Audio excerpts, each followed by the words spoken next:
Hello and welcome to another exciting Blender tutorial. Today we're going to be making a space station. Let's get started.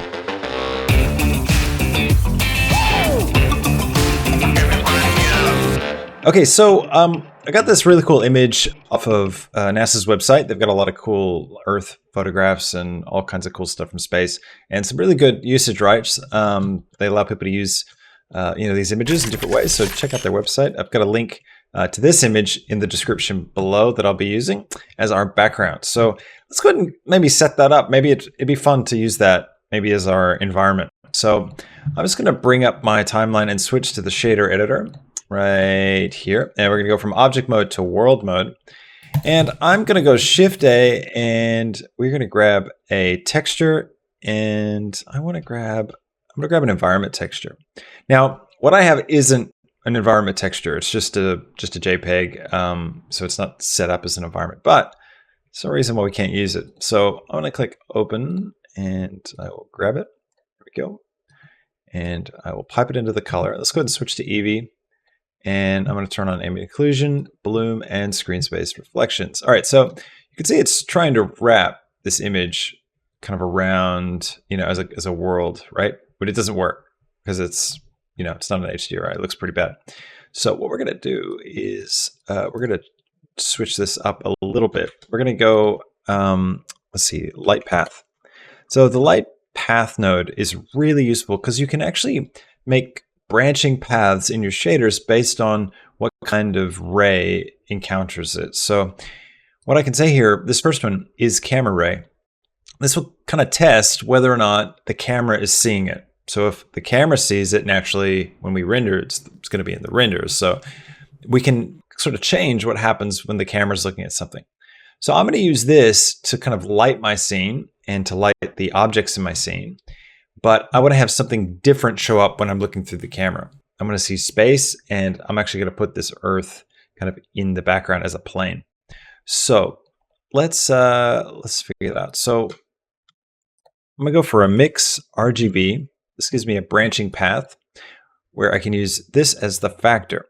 So if the camera's seeing it, it'll see color 1. If the camera's not seeing it, it'll be color 2. And by the camera not seeing it, I don't mean off frame or out of frame with the camera. I mean like if it's a reflection that is seeing this, or a specular that's seeing this, or the diffusion of an object that's seeing this. So think of all the surfaces as little eyes, seeing the scene. So they're all going to see this texture, which I'll plug into the bottom outlet, and the top one will just be black. And if I plug that into the color, everything will go black if I jump into the camera, which didn't quite work. Let's flip those and make this black. There we go. So now it's working. And you can know it's working if I go to the shader for this this cube and I turn my roughness right down. So you can see here, this cube is reflective now, and it's reflecting that Earth, but we don't see it in our camera.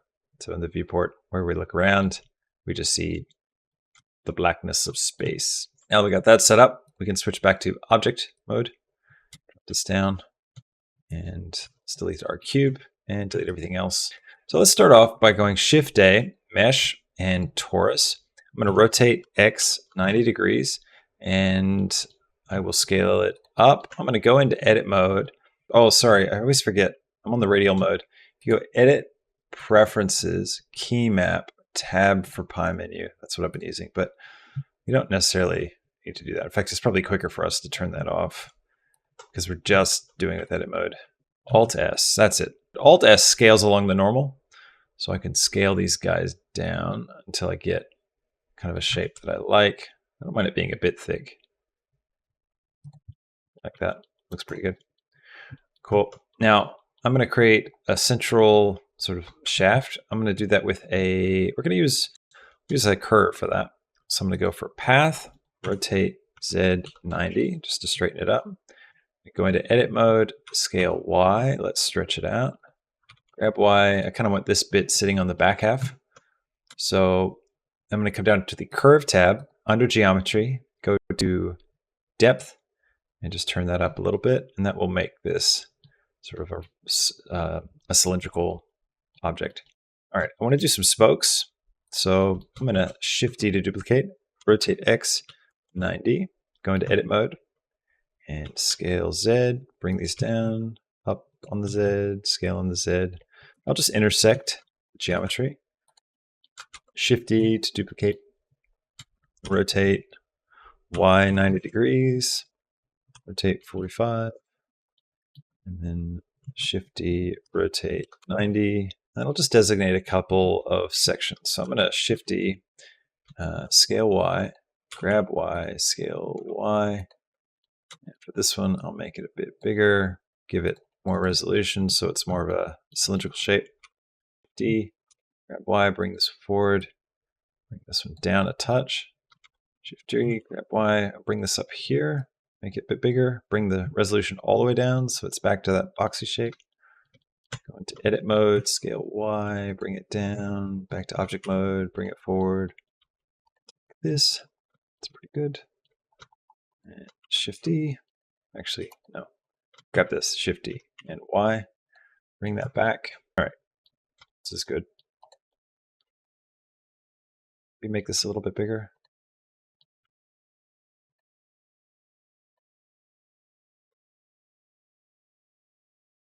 Scale that. And then I think I will have a central shaft. It goes right here. And I'll make this one quite big. That's good. Now I might take this and then Shift D, grab Y, bring it forward, and then turn the depth off, and then turn the extrude up. And now I've got like a solar panel array. So what we could do, I could come in here and delete that vertex. Is that going to do it? No, that's not going to do it, because that means it's still continuous. That's fine. I don't mind it intersecting like that. Shift D, bring it back. Scale Y. Let's make it line up. Maybe it should be on this. So there's a bit of uniformity in the design. You know, it's like these circular bits get the solar panels. I'm going to go through and start converting these to mesh. So I'm going to go F3. Actually, you can just right click and convert to mesh. Click there. Go into edit mode. And whoa, look at all those subdivisions. That's just outrageous. I don't need that many. Oh man, can we reduce this? Decimate. Okay, I'm gonna open up this little thing. Pull that ratio. This is a cool way to get interesting like polygon shapes though. What if we could use that? You know, like inset and then extrude. No, what I want to do is inset, right? But then when I click, I want to click individual. And there we go. Just go in like this.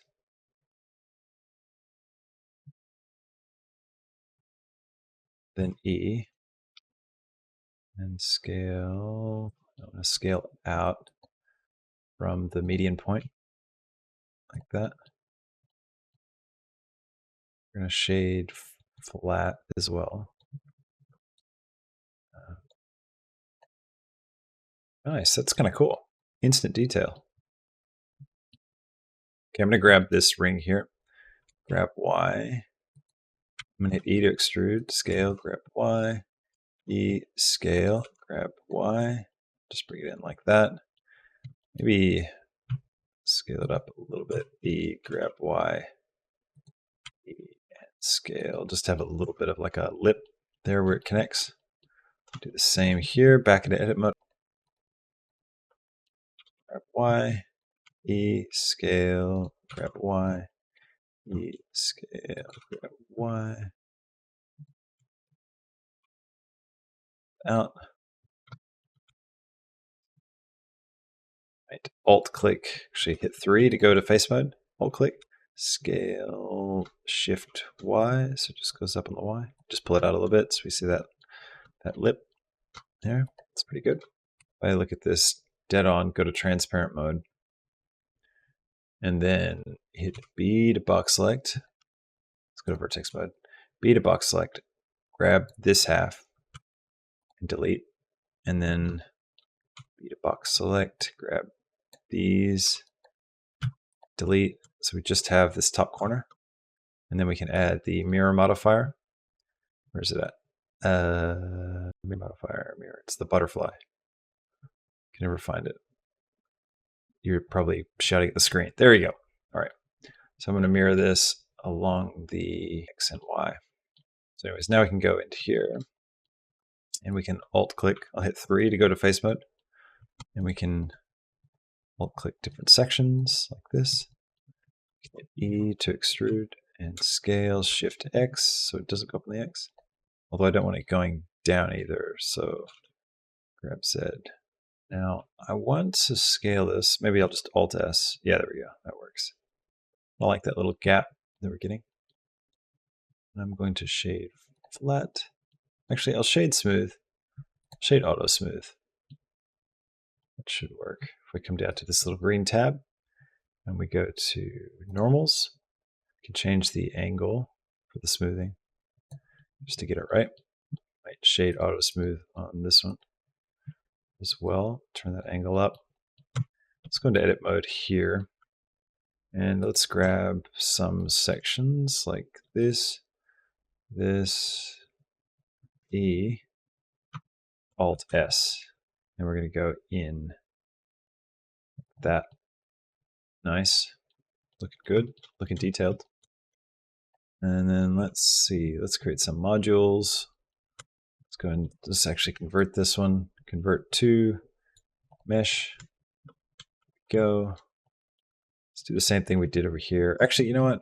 Delete that. Shift D, grab Y, scale it down, scale Y, reuse geometry. Shift D, Y, get rid of that, scale this. Just duplicating. Squeeze this one right down, get rid of that. Kind of cool having this large front. Might Shift D, scale, grab Y, scale down. Kind of fit that gap there. Awesome.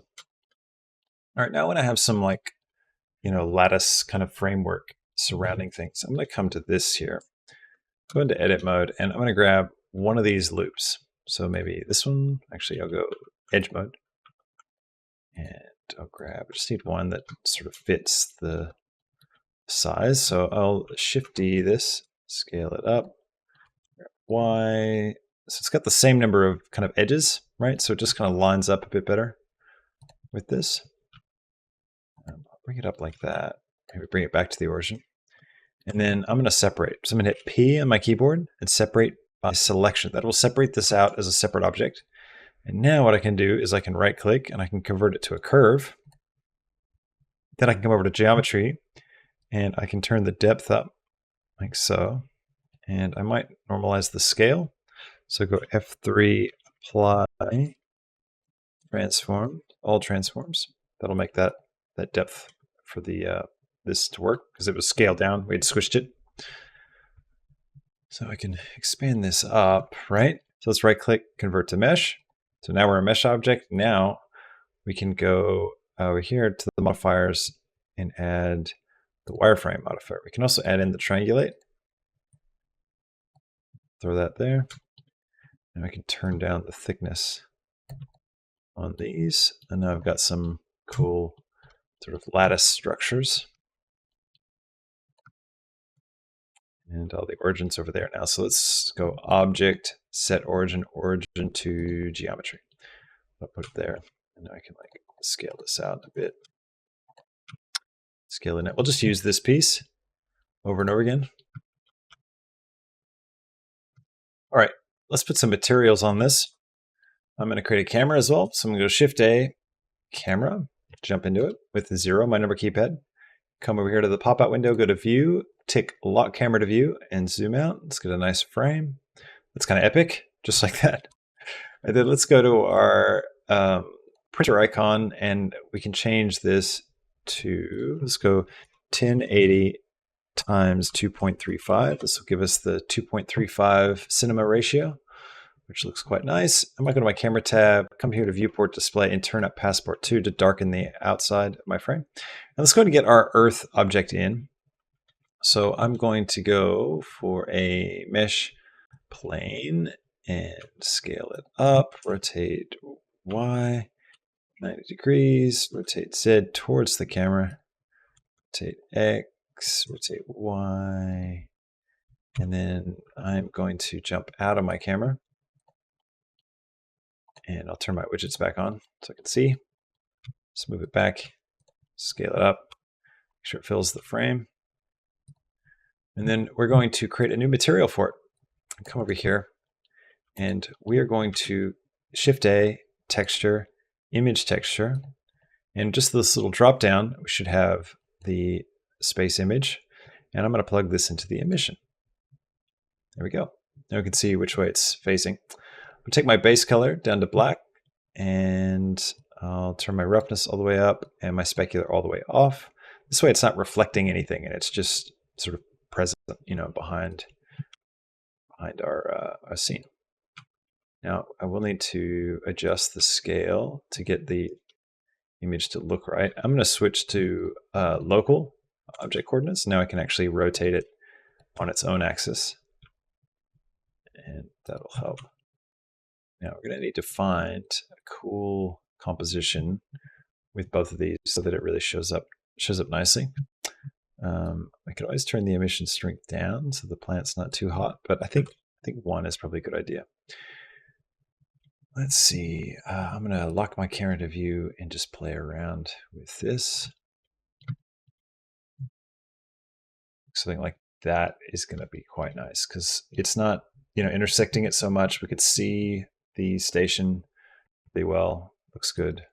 Now I'm going to select my ship, and actually I'll select all my ship parts. I'm going to click New to create a new material. I'll call this Space Station, and I will go to the Material tab and click this little drop-down arrow to copy material to selected. This will put this one material on everything. So you can see if I change the color here, it's going to change for the whole thing. So we're going to keep it kind of white-ish, I think. But let's play with this. I'm going to get the reflection. I'm going to have it start reflecting the environment a bit, like that. I'm going to turn the specular up on it. And let's take the color and darken it up a little bit. We really start to get some of that reflection there. I might go to my world shader and turn up the strength of my background. So this is going to make the earth texture sort of shine brighter onto everything. Now I go back to my object shader, and now I can come over here and increase the roughness a bit. There we go. I might turn metallic all the way up.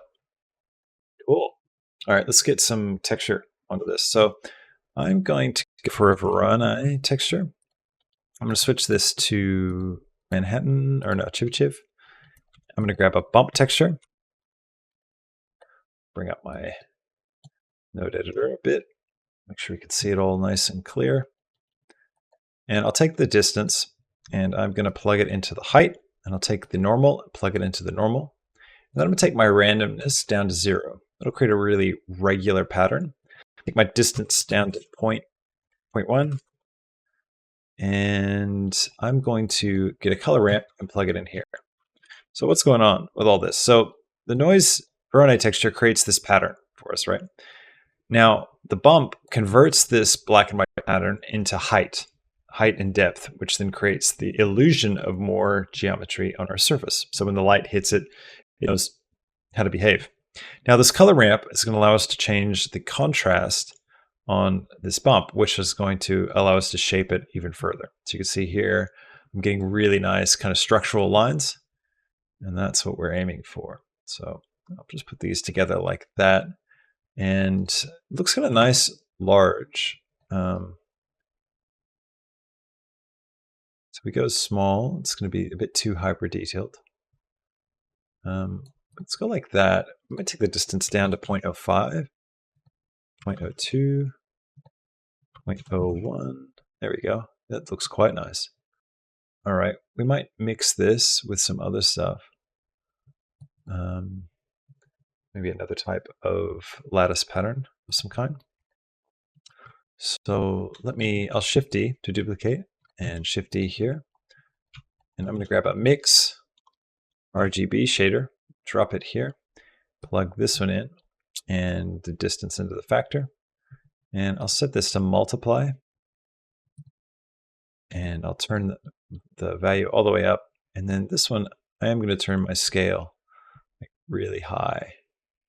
And now we're going to get this really cool stippled pattern. Let's try one more. I'm going to Shift D and Shift D, plug the distance in. And this time, instead of multiplying, which is going to kind of knock out sections of the bump, I'm going to try another one, but set it to add. So we're going to add these values in. Plug this in, and we'll see what this does. This is going to go crazy for us. But let's see. Don't want the randomness up. Let's try Manhattan, see what that looks like. It's kind of cool. Now what we can do as well is we can take, the extremity of these. So because we're adding, right? The black is 0, so that's not going to add anything to it. It's just a white value that's making a change. If I bring this down, make it more and more close to black, it's going to basically turn the strength of it up and down. So I just brought these together so they're really close. It looks all right. Looks really good. Maybe we should put some color into the base. Let's try adding some light. So I'm going to go Shift A, light, sunlight. Just going to rotate it around, turn it right up so we get some really nice bloom. And we can put some haze in the environment as well. So if I go to my world shader, I can come here to my volume and I can grab a volume scatter node, drop that there, plug it in, take my density down to 0.01, and then play with the anisotropy, and that will help kind of center the light around, or center the haze around wherever the light is. See it like blooms a bit. That's nice. Maybe I should turn it down a bit more. 0.005. Now we can see the edge of the planet, which is a bit of a problem. So we should try and clear that up. Let me select this solid that we have with our texture. And I'm going to grab a color ramp and I'll pipe the color into it. And then we're going to pipe this into the alpha. And what this is going to do is wherever it's black, it'll be transparent. And so this starry sky and stuff, this area is quite black. So this will all be transparent and we'll just see the normal black background of our scene. So let's click that options over in the side tab here. I'm going to switch from opaque to alpha blend. I'm going to turn off show backface and I'll just go shadow mode none. It doesn't cast shadows. And that should clear that up, especially if I drag this down. All right, cool. I'm going to take these solar panels and I'm going to go to object mode. And I'm going to click the little double paper icon to make a duplicate of this material. So this will be a slightly different material for the solar panels. You can make these guys black, turn the roughness all the way down to 0, and I'll turn the distance up on the bump so we get some reflection. I might turn the color up a little bit and maybe like give it that golden orange color you get from solar panels. I really hope you enjoyed this tutorial. If you did, hit that like button and don't forget to leave me a comment down below and subscribe to the channel to get notifications when I drop new tutorials. So check out the Patreon. It's a great way to support what I'm doing here if you like it. Thanks so much. You could also join on YouTube or check out the Blender Market. We got a lot of cool stuff, including the ongoing Dump Run making a short film series. Hope you check that out. Thanks so much for watching. I'll catch you in the next tutorial. Until then, have a fantastic week.